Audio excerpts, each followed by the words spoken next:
What's going on, y'all? It's your boy Dirty Hands with another video. I was having an issue where my car would randomly shut off on me.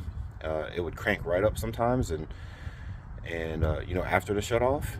But that was my main issue. And the craziest part was there was no check engine light.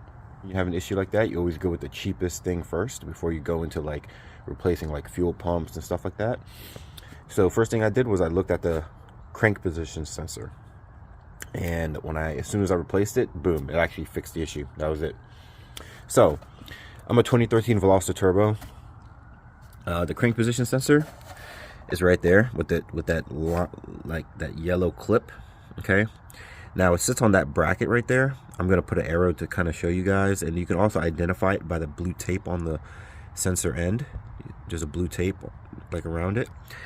All it does, if you look at that space in there, it just drops straight down past the radiator, comes underneath, and it ties in right there. All right, you can still identify it with that blue tape that's on it. All it is a 10mm bolt holding it in place, and there's an O-ring in there. So when you go to remove it, you kind of want to twist the sensor like counterclockwise and clockwise and kind of wiggle it out. When you do, you want to make sure that the O-ring is on the sensor. Now, if you pull it out and you don't see an O-ring, that means that the O-ring is still in the housing of the motor. So you want to make sure you remove it, because you know, if you go to put your new sensor in, it won't seal properly with that O-ring in there.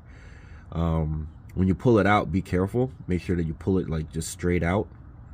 The O-ring, if it is stuck in there, you make sure you pull it straight out very carefully, because this is your crankcase for your engine. All right, and it wouldn't really fall in there, but you don't want to push into it. You get what I'm saying?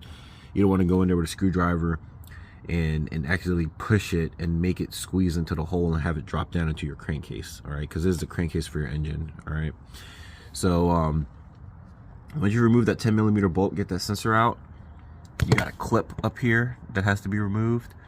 Mine was already removed because I took this whole motor out.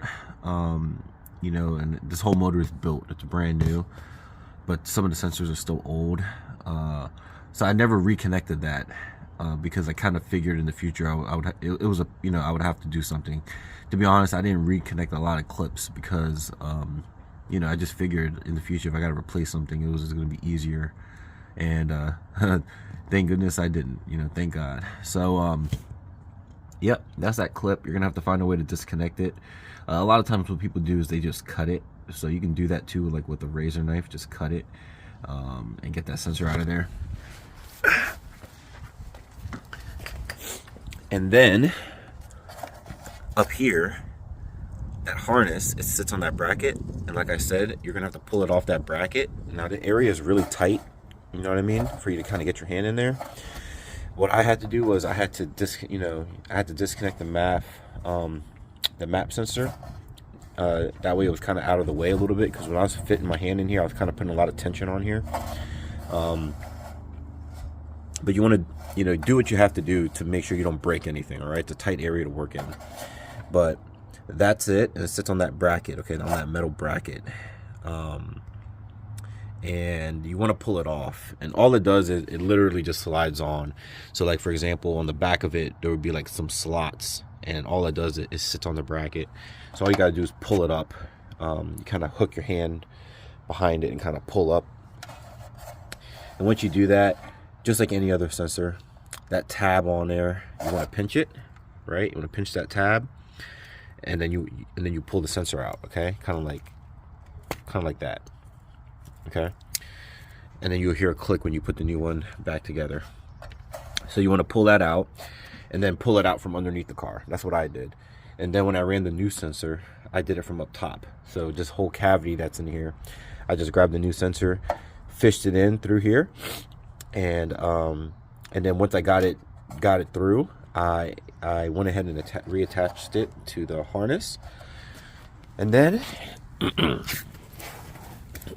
I came underneath. You know, I looked up in here, grabbed it with my hand, and then fished it to here. You know, and you just make sure when you do it that it's really clean. Make sure that the O-ring is on it. Make sure the O-ring didn't fall off while you were fishing it. And then Yep, you put it into the housing and then you reinstall the 10mm bolt and you're good to go.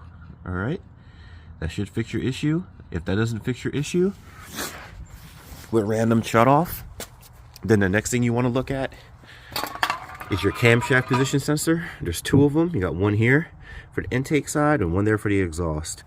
Those components all work together. They communicate in order to tell your motor when to send fuel, when to, you know, when to start the sparking process and all of that. So if they don't communicate, car will shut off. Any questions? Feel free to leave a comment below.